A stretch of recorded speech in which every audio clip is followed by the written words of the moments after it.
Saudara, kalau saya menyebut satu nama, kira-kira saudara tahu nggak siapa ini? Alexander Graham Bell. Kalau nggak tahu, Alexander Graham Bell itu adalah pencipta telepon. Dia juga co-founder dari perusahaan AT&T, American Telephone and Telegraphic Company.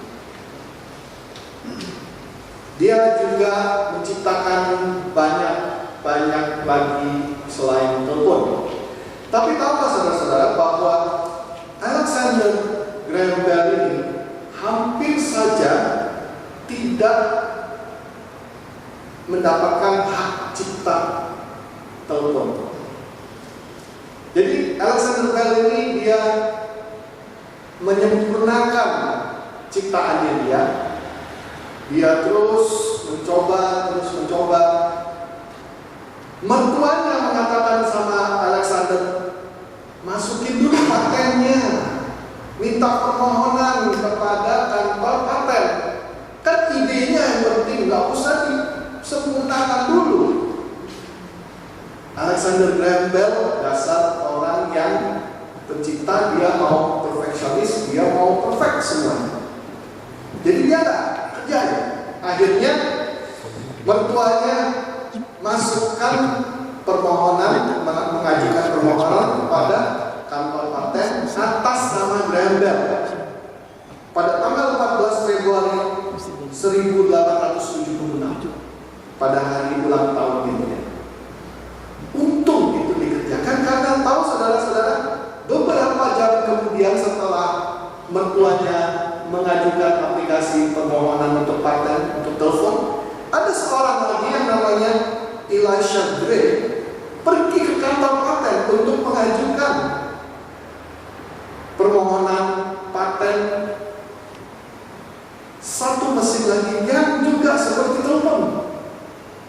Tapi karena mertuanya Alexander Graham Bell sudah mengajukan permohonan, maka dia yang mendapatkan paten.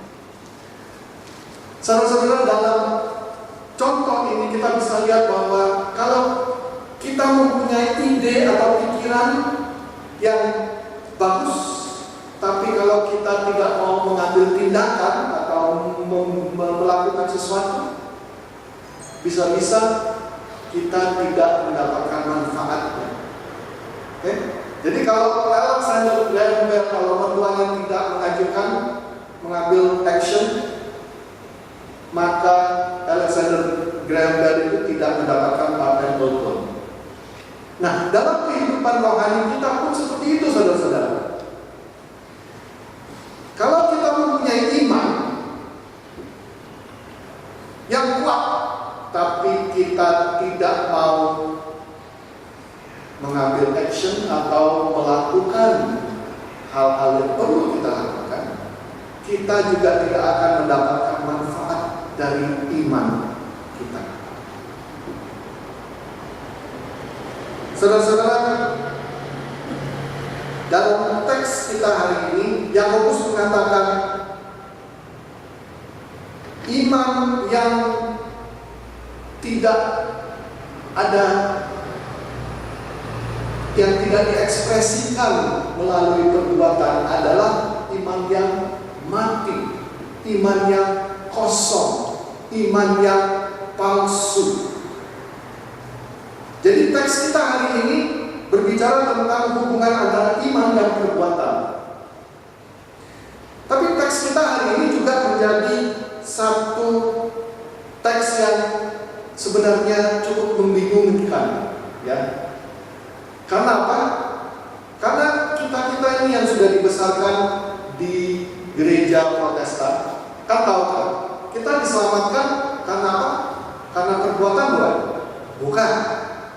Bukan ya. Efesus 2 ayat 8 dan 9 di sini jelas sekali dikatakan bahwa kita diselamatkan oleh kasih karunia, bukan oleh perbuatan. Ya? Jadi kita sudah dijejelin begitu ya. Udah masuk di otak kita. Pokoknya kalau keselamatan kita dapatkan karena apa? Karena kasih karunia. Tidak ada satu pun yang kita bisa lakukan yang bisa memberikan kita keselamatan. Oke? Nah, tapi teks kita hari ini ayat 24 mengatakan apa? Di sana dikatakan, jadi kamu lihat bahwa manusia dibenarkan karena perbuatan-perbuatannya dan bukan hanya karena iman. Waduh, bagaimana ya? Kayaknya ini kontradiksi. Oke? Kontradiksi, apakah ada kontradiksi? Tidak ada, saudara. Mengapa tidak ada? Mari kita pelajari. Kita harus bisa membedakan, saudara-saudara, apa yang Paulus katakan di dalam Efesus dan apa yang dikatakan oleh Yakobus di dalam kitab Yakobus. Memang benar mereka kedua-duanya mereka berbicara tentang hubungan antara iman dan perbuatan. Oke? Tapi ada bedanya. Ada bedanya. Paulus dia menunjukkan hubungan antara perbuatan dan iman. Tapi perbuatannya itu adalah perbuatan sebelum kita diselamatkan. Oke? Sebelum kita diselamatkan. Jadi dalam Efesus di sana dikatakan kita tidak bisa diselamatkan oleh perbuatan. Ya, perbuatan yang apa? Perbuatan kapan yang kita lakukan? Sebelum kita percaya. Oke? Sedangkan Yakobus dia sedang mengajar tentang hubungan antara iman dan perbuatan setelah kita sudah diselamatkan. Oke? Bisa lihat ada perbedaannya. Oke? Paulus, saya ulangi lagi, Paulus memberikan atau berbicara tentang hubungan antara iman dan perbuatan. Perbuatan itu kapan? Perbuatan sebelum kita diselamatkan. Perbuatan-perbuatan yang kita lakukan sebelum kita diselamatkan nilainya 0 dalam mata Tuhan. Tidak bisa membawa kita ke keselamatan. 0. Oke? Tapi Yakobus sedang berbicara tentang perbuatan yang kita harus lakukan, yang patut kita lakukan setelah kita diselamatkan. Oke? Jadi nggak ada kontradiksi, tidak ada kontradiksi kalau kita mengerti akan hal itu. Oke, jadi sekarang kalau kita udah ngerti ya nggak ada kontradiksi, apa sih yang Yakobus ingin sampaikan kepada kita? Yakobus dalam teks ini memberikan iman yang mengajarkan kita tentang iman yang benar. Dan dalam teks ini dia memberikan 2 contoh iman yang palsu atau yang tidak benar, yang salah, okay? Dan 2 contoh iman yang benar, iman yang tulen, iman yang sejati. Dalam ayat 14 sampai 20 Yakobus memberikan contoh iman yang palsu. Okay? Contoh yang pertama adalah orang yang pintar ngomong, bilang saya ada iman saya kuat. Kalau saya lihat ada orang yang memerlukan bantuan, saya bilang, wah kasihan kamu, ya semoga kamu itu kalau kedinginan, semoga kamu nanti sebentar lagi hangat.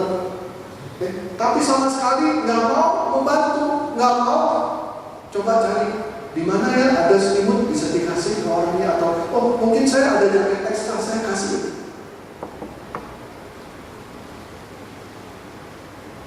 Iman yang seperti ini adalah iman yang palsu. Okay? Mungkin kita di New Zealand hidup di negara yang berkecukupan. Jadi jarang kita melihat orang-orang yang miskin ya. Jadi bagaimana caranya kita bisa mengaplikasikan dalam kehidupan kita? Sekarang yang kita dengar di berita sih yang paling hebat yang penting kalau kita buka berita tentang apa? Tentang corona, ya, tentang corona. Bagaimana caranya kita bisa mengaplikasikan ini?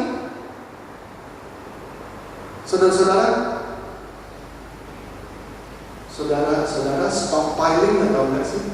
Coba saya tanya. Ya, pergi ke supermarket, beli, cuma takut nanti kalau kehabisan bagaimana ya? Ini menunjukkan bahwa iman kita kurang kuat. Karena apa? Karena kita tidak memikirkan orang lain. Kita hanya memikirkan diri kita sendiri. Ya, sama seperti orang yang dikatakan di dalam firman ini, dia hanya ngomong aja, kesian, gitu ya. Tapi at the end of the day, pada akhirnya dia hanya memikirkan diri dia sendiri. Masa gue mesti kasih jaket ke dia? Gue kan kerja susah setengah mati gue dapetin jaket ini. Jaket Kathmandu tuh $300. Masa dikasih? Saudara-saudara, iman yang palsu tidak bisa kelihatan ekspresinya, tidak bisa kelihatan melakukan sesuatu yang baik untuk orang-orang yang memerlukan. Contoh yang pertama. Contoh yang kedua adalah iman orang yang mengatakan saya ada iman. Tapi iman itu tidak membawakan damai sejahtera kepada orang itu. Ya? Kalau saudara-saudara perhatikan di dalam Yakobus di sana dikatakan, engkau percaya bahwa Allah itu satu? Bagus sekali. Setan pun percaya itu. Tapi apa efeknya dari kepercayaan setan-setan bahwa Allah itu satu? Mereka gemetar, mereka takut. Tapi kalau kita mempunyai iman yang betul, iman yang benar, iman yang sejati, iman yang tulen, efeknya apa? Damai sejahtera. Mengapa? Karena kita sudah didamaikan dengan Tuhan.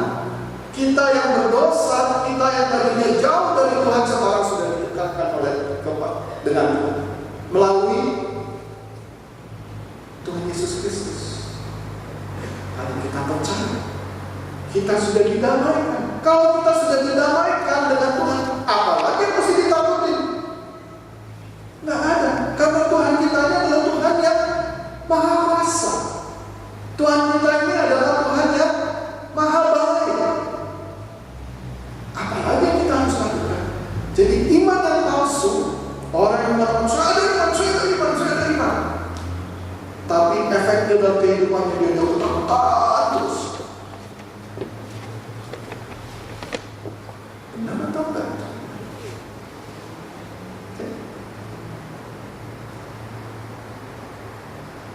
Ada orang yang mengatakan pada Yakobus, ya, you ada iman, aku ada iman, you bisa ada perbuatan, ya. Yakobus bilang nggak bisa. Iman itu ada sangkut pautnya sama perbuatan. Bagaimana caranya kita bisa mengekspresikan supaya orang bisa melihat bahwa kita mempunyai iman yang kuat? Nggak bisa kita bilang iman itu cuma privat. Pokoknya asal buat tahu aja udah, no problem, nggak usah ngapa-ngapain lagi. Orang nggak usah lihat juga. Nggak bisa, nggak ada. Itu yang Yakobus katakan. Nggak ada iman yang private, yang hanya cuma di dalam diri kita aja sendiri. Nggak bisa. Itu yang Yakobus katakan adalah iman yang kosong, iman yang mati, iman yang palsu. Jadi dua contoh iman yang palsu. Saya udah kelewatan. Udah tahu deh semua. Oke? Dua contoh lagi yang diberikan pada oleh Yakobus adalah dua contoh, yaitu tokoh yang mempunyai iman yang sejati. Yang pertama adalah Abraham.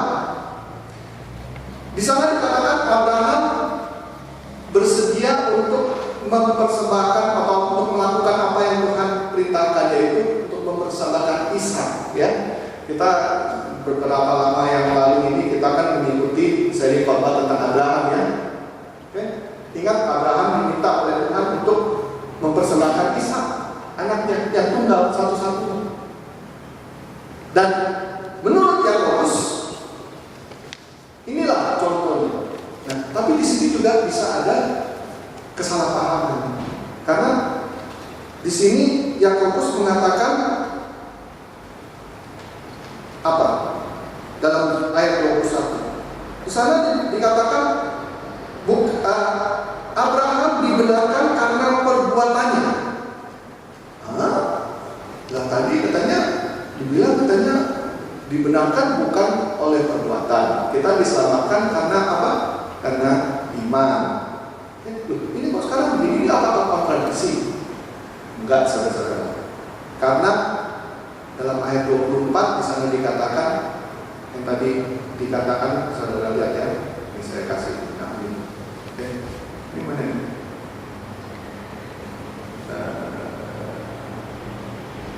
Ini kuncinya adalah yang terakhir, dan bukan hanya karena iman.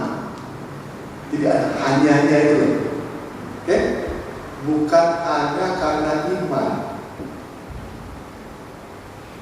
Oke?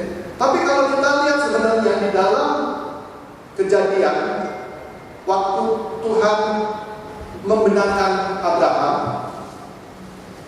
saudara-saudara bisa ngecek sendiri. Oke, dilihat nanti pulang rumah. Kapan sih Abraham itu dibenarkan oleh Tuhan? Sebelum atau sesudah dia mempersembahkan Ishak? Sebelum, saudara-saudara. Ya. Dia dikatakan sebagai benar di dalam Kejadian 15 ayat 6. Di sana Tuhan mengatakan Abraham dianggap benar. Karena apa? Karena dia percaya. Kapan Abraham diminta untuk mempersembahkan Ishak? Itu Kejadian 15 ayat 6 itu Ishak belum lahir, saudara-saudara. Tuhan sudah mengatakan bahwa dia benar. Karena apa? Karena percayaannya dia. Dalam Kejadian 22, di sana Tuhan meminta Abraham untuk mempersembahkan. Jadi kalau kita lihat, saudara-saudara, ini perbuatan yang dari mana? Ini perbuatan yang seperti tadi saya katakan, bukan perbuatan yang dimaksudkan oleh Paulus, ya. Sebelum dia percaya. Ini perbuatan yang setelah dia percaya. Oke? Ini makanya contoh iman yang asli, yang tulen, yang baik dan benar. Oke? Abraham contoh. Satu lagi contoh adalah Rahab. Rahab menyembunyikan pengintai orang Israel. Nah, di sini kalau kita nggak hati-hati, kita baca lagi, kita bisa bingung lagi. Kita bisa bilang, oh iya, dia ngumpetin. Karena dia ngumpetin, maka dia diselamatkan. Salah lagi, saudara-saudara. Ya. Saudara-saudara lihat di kitab Yosua. Di kitab Yosua, di sana dikatakan dengan jelas, diberikan di dalam Yosua 2 ayat 11, itu sebabnya mengapa Rahab sampai menyembunyikan pengintai. Dia mengatakan, sebab Tuhan Allahmu ialah Allah di langit, di atas dan di bumi dan di bawah. Berarti dia percaya bahwa Tuhan Allah pengintai orang Israel ini adalah Allah di atas bumi dan di langit, di atas dan di bumi di bawah. Cek, kita nggak sempat untuk baca Yosua 2 11, ya, 10 dan 11 sebenarnya di sana dikatakan. Karena Rahab menceritakan, kenapa sih saya tuh sampai ngumpetin kalian? Karena itu saya udah dengar nih, waktu umat Israel keluar dari Mesir, Tuhan membelah lautan, Tuhan mengalahkan orang-orang yang kuat-kuat, membawa engkau ke sini. Sekarang Tuhan membawa engkau ke Yeriko. Maka dari itu, oke? Jadi lagi, perbuatan dia ini setelah atau sebelum? Setelah.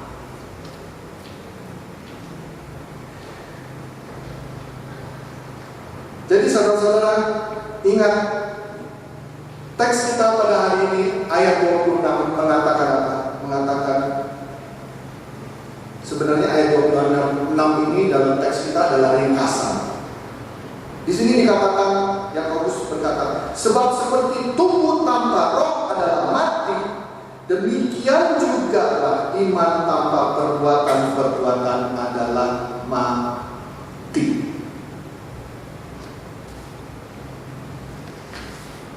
Jadi saudara-saudara, balik lagi.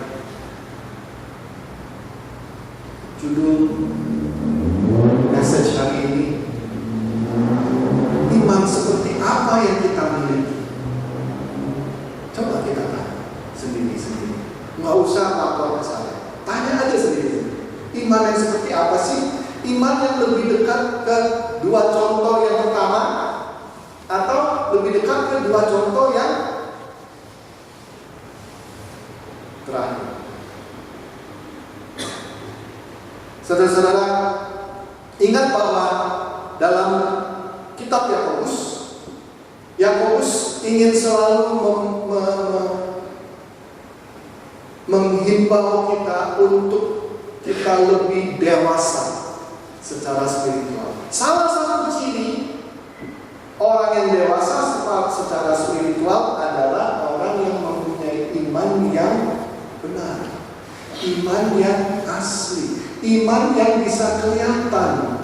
Orang bisa melihat, oh iya ya, dia ini rupanya imannya kuat. Marilah saudara-saudara, kita coba supaya iman kita itu lebih mendekati kedua contoh yang terakhir daripada kedua contoh yang pertama.